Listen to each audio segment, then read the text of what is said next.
Bonjour à tous, merci beaucoup à Le Bon Coin pour l'accueil, vraiment ravi d'être ici. Merci aux équipes organisatrices du Meetup aussi. Je suis donc Elliot Andrés, je suis le CTO chez Photoroom et aujourd'hui je vais vous parler de comment ajouter et faire grandir des fonctionnalités de Generative AI dans une application utilisée par des millions d'utilisateurs. Avant de commencer, j'ai une question pour vous. À main levée rapidement, qui a déjà utilisé ChatGPT? Ok, donc à vue d'œil, 90% de la salle.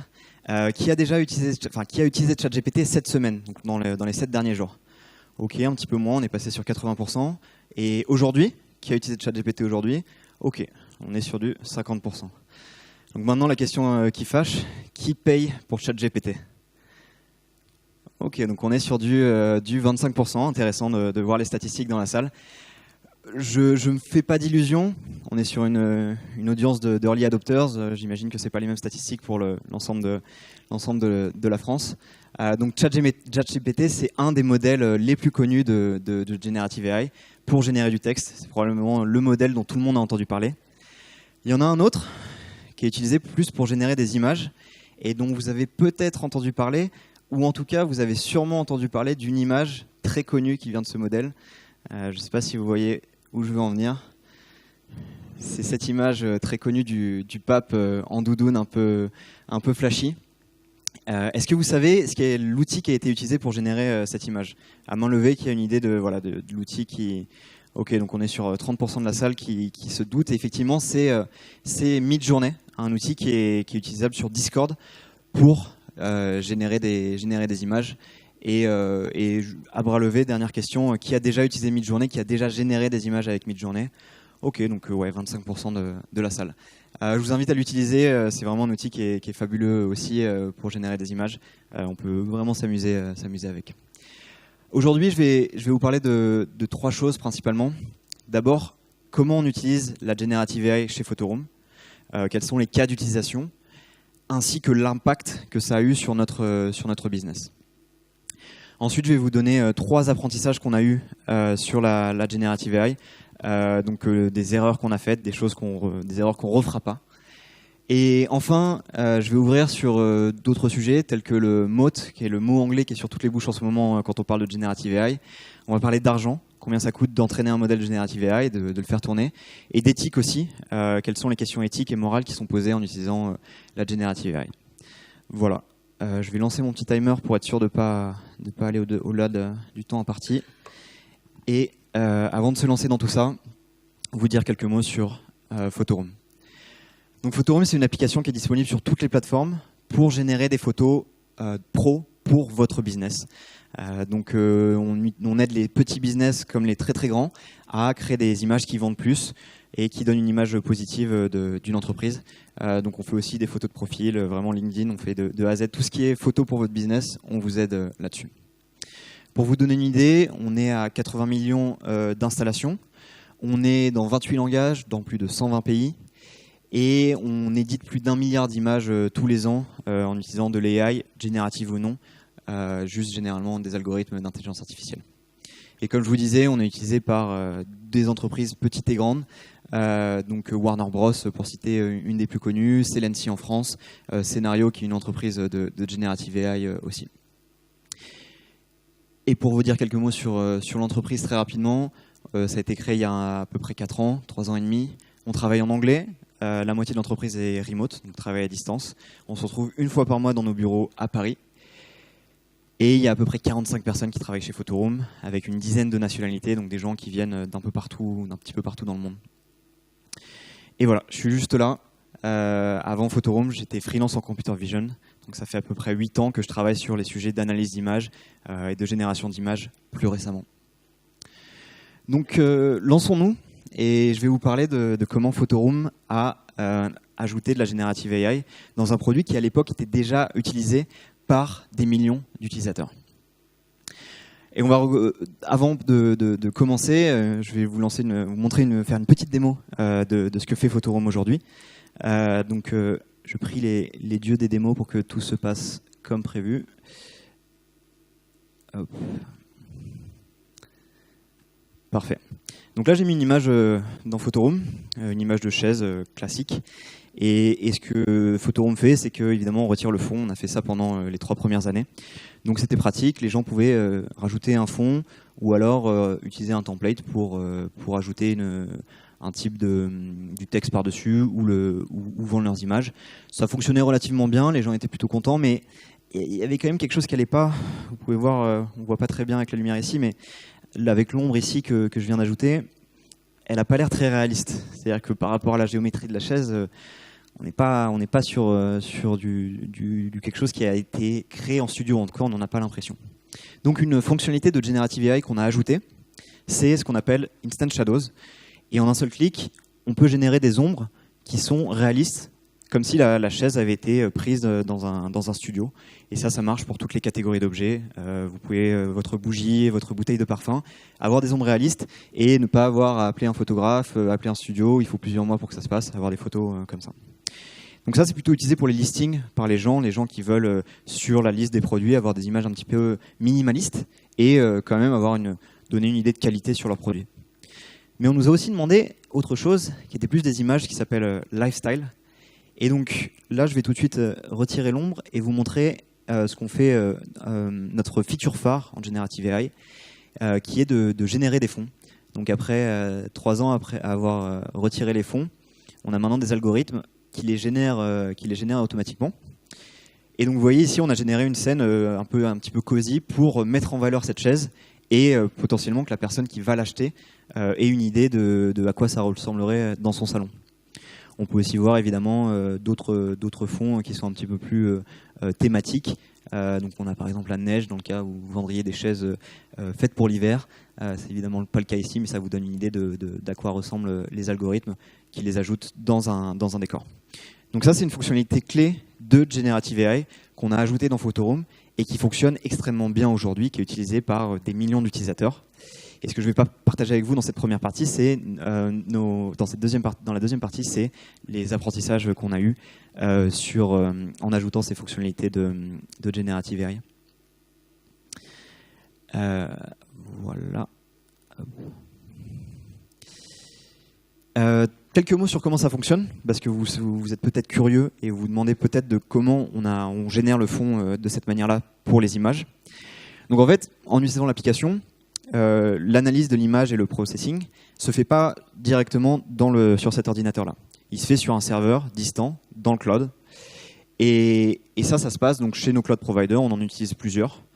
La seule chose, on a beaucoup d'utilisateurs, donc on distribue ça sur plusieurs machines.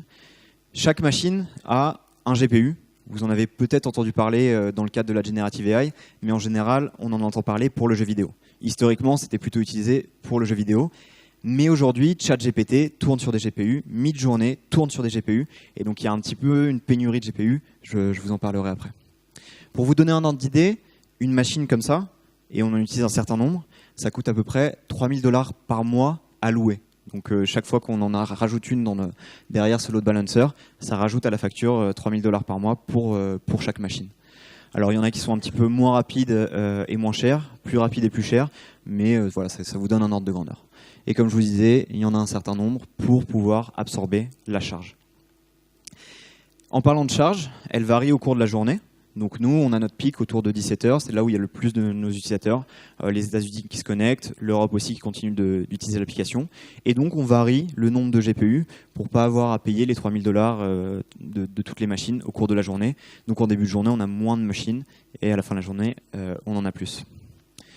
Vous voyez que la charge, elle peut aussi augmenter avec le temps, en fonction de... Là, c'est par exemple quand on a lancé les features de Generative AI, la charge sur nos serveurs qui augmente, et donc nous, on est derrière à appeler Google Cloud, à appeler AWS en leur disant « Est-ce que vous pourriez nous rendre des GPU disponibles ?» Parce que là, on a de plus en plus d'utilisateurs, ce qui n'est pas tout le temps simple, parce qu'il y a d'autres personnes qui veulent des GPU.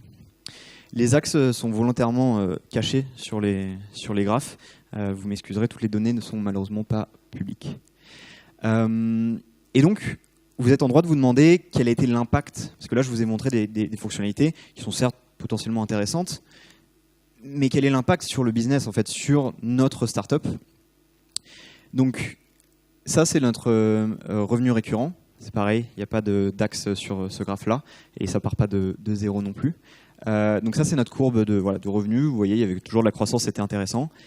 Et quand on a finalement réussi à craquer les fonctionnalités de Generative AI au début de l'année, ça a fait ça. Donc ça vous donne un petit peu un ordre d'idée de l'impact que ça peut avoir d'ajouter des fonctionnalités de Generative AI dans une application. Alors je ne vous dis pas qu'ajouter ça dans toutes les applications fonctionnerait, mais en tout cas pour nous, ça a très bien marché et c'est certainement un élément compétitif par rapport aux autres applications. Donc voilà l'état actuel des choses chez Photoroom. Pour nous, ça a plutôt été un succès. Et là, je vais vous partager 3 apprentissages qu'on a eus en travaillant sur la Generative AI, en espérant que peut-être ils vous seront utiles. Pour commencer, comment on a commencé avec Generative AI? Ça, c'était une photo qui a été prise le 24 août. En gros, au début de l'année dernière, il y a OpenAI qui a sorti DALL-E 2, et c'était vraiment le début de la génération d'images. On a vu qu'on pouvait, à partir de texte, générer des images qui étaient visuellement très prometteuses, si ce n'est incroyables, et qui pourraient être utilisées pour du business. Et donc, il y a d'autres startups qui ont commencé à essayer de répliquer ça de manière open source. Et cette date-là, c'est autour de ce moment-là qu'il y a une startup qui s'appelle Stability AI, qui a sorti une version open source de DALL-E 2. Et donc, quand ça s'est arrivé, nous, on s'est dit, on va pouvoir l'utiliser, c'est vraiment génial. Donc, on a dit à tout le monde, chez Photoroom, mettez en pause ce que vous faites pendant 2 jours, on va faire une petite pause, et on va faire un hackathon pour voir ce qui est possible de construire avec de la Generative AI. Donc là, vous voyez le message de mon associé Mathieu Ruiff, le CEO de Photoroom, qui explique, ok, donc on va faire un hackathon pendant 2 jours juste pour explorer, pour voir ce qui est possible, parce qu'on croit fondamentalement que c'est possible que cette technologie-là change et impacte très fortement la manière dont les images sont éditées à l'avenir. Donc c'est comme ça qu'on a commencé, et c'était notre entrée dans la Generative AI, vraiment se lancer un petit peu à l'aveugle, parce qu'on ne savait pas vraiment ce qu'on allait faire avec. C'était vraiment, il y a cette technologie-là, ça peut changer les choses, allons-y, essayons de l'utiliser, approprions-nous la technologie. Ça, c'est la première version des fonctionnalités que vous avez vues. C'est un typeform. Les gens ils s'inscrivaient sur une waitlist, ensuite on leur envoyait un typeform comme ça, et ils mettaient leur photo, et c'était presque à la main, c'est-à-dire qu'on récupérait la photo, on le mettait dans l'algorithme de Generative AI, et on leur envoyait par mail pour avoir des retours. Donc ça vous montre un petit peu à quel point on était pressé de mettre ça entre les mains des utilisateurs, et ça nous a beaucoup aidé depuis d'itérer rapidement sur les fonctionnalités.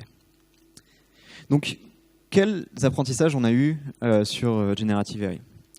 Le premier apprentissage, c'est que les gens ont un besoin d'immédiateté. Ils veulent les résultats instantanément.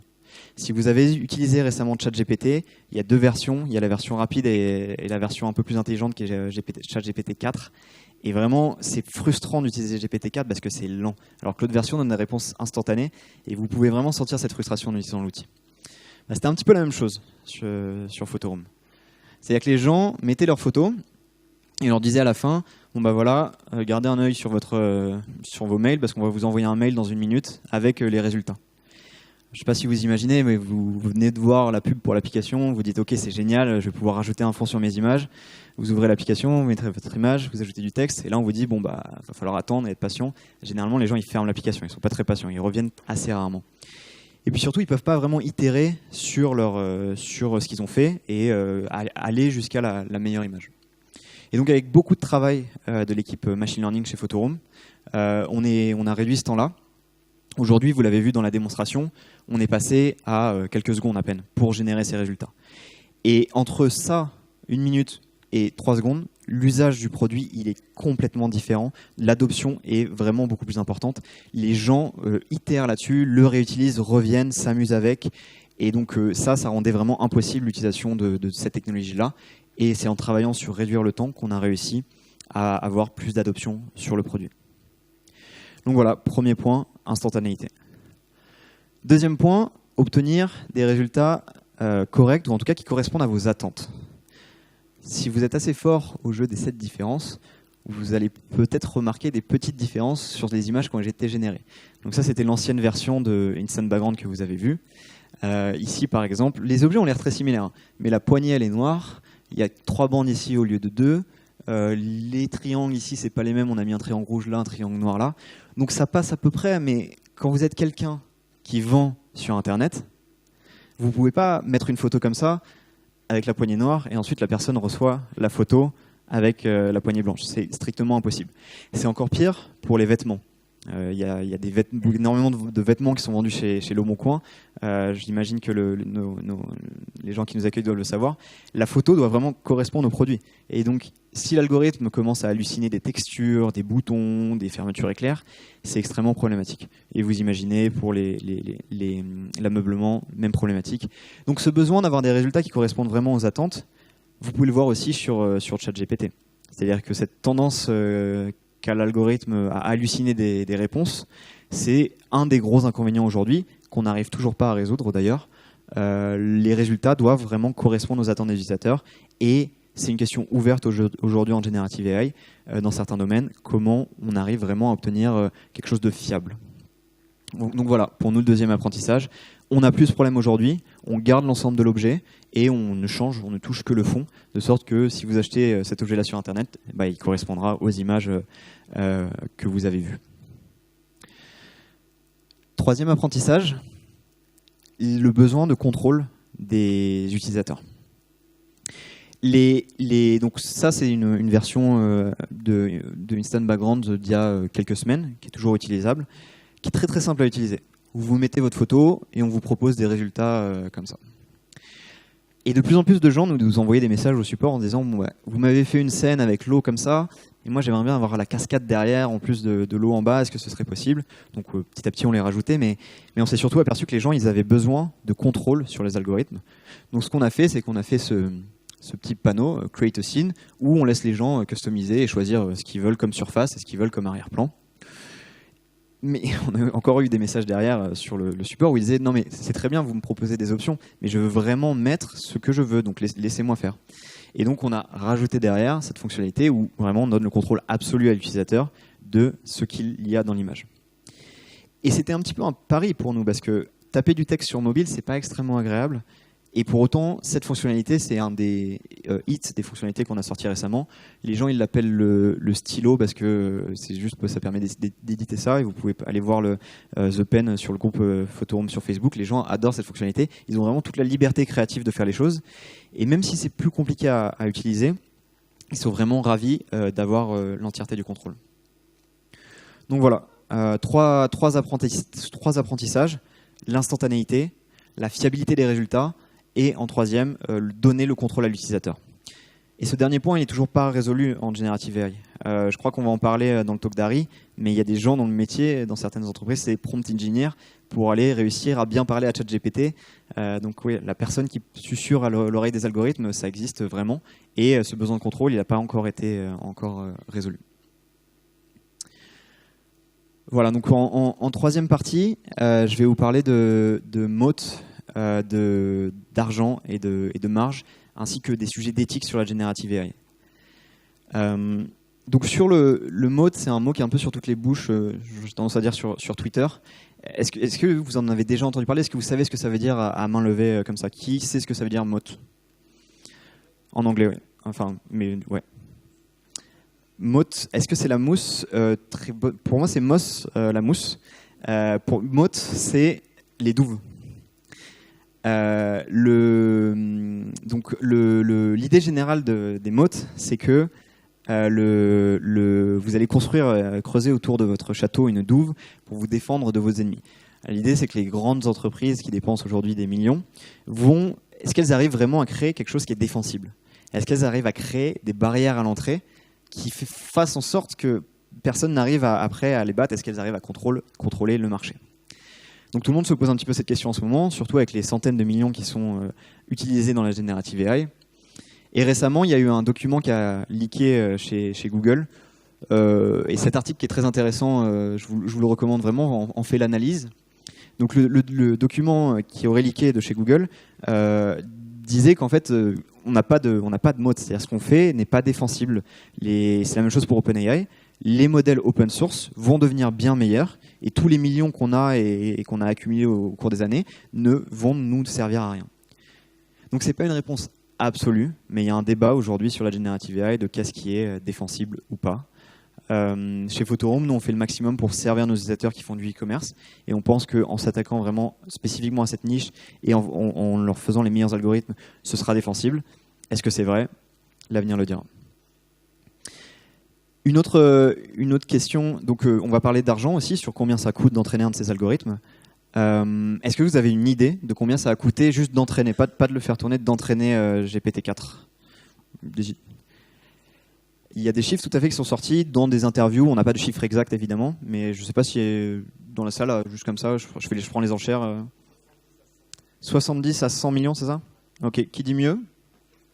Plusieurs centaines de millions, ok. Peut-être mieux. 500 millions. 500 ? Ok. On est sur le demi-milliard. Est-ce qu'il y a d'autres gens ? Non, peut-être au-dessus. Qui dit mieux ? 500 milliards adjugés vendus. Donc oui, sur cet entraînement, je tiens juste à clarifier une partie avant de vous donner une partie des réponses, parce qu'on n'a pas de réponse officielle. Il y a la partie entraînement, c'est vous apprenez à l'algorithme, et après, inference, c'est quand les utilisateurs s'en servent, combien ça vous coûte. Donc on va parler des deux parties dans cette partie argent. GPT-4, Sam Altman, le CEO, a dit que ça avait coûté, dans une interview, plus de 100 millions à entraîner.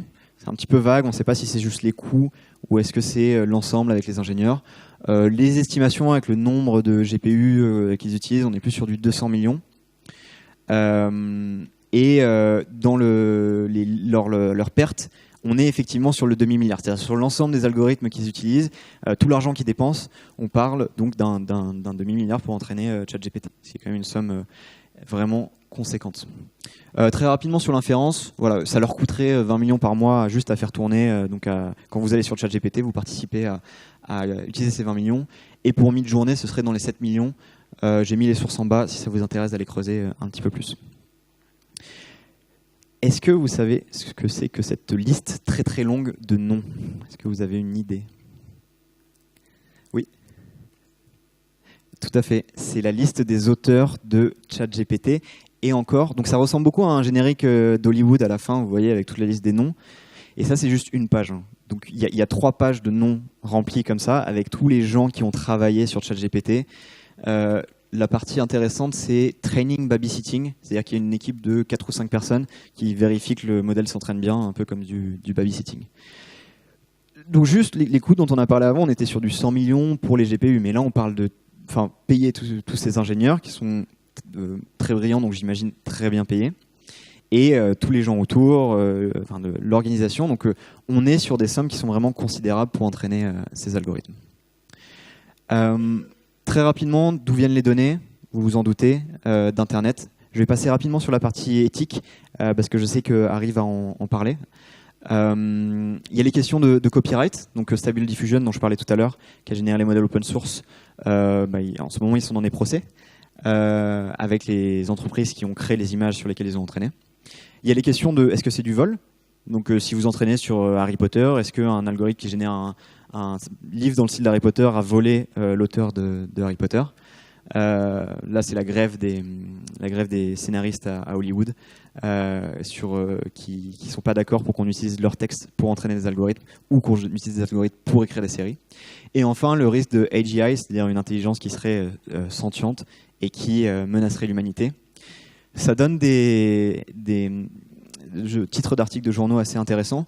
Donc là, c'est Geoffrey Hinton qui alerte et qui, selon lui, donc c'est un des parrains de l'intelligence artificielle, et selon lui, c'est un problème encore plus gros que le changement climatique. Et vous avez un certain nombre de personnes qui donnent leur opinion sur le sujet, et ça donne, comme je disais, des titres de journaux intéressants, notamment Snoop Dogg qui s'exprime à ce sujet-là sur la generative AI, et qui fait une imitation assez impressionnante de Geoffrey Hinton. Je vous recommande vraiment la vidéo si vous avez un petit peu de temps. Pour conclure,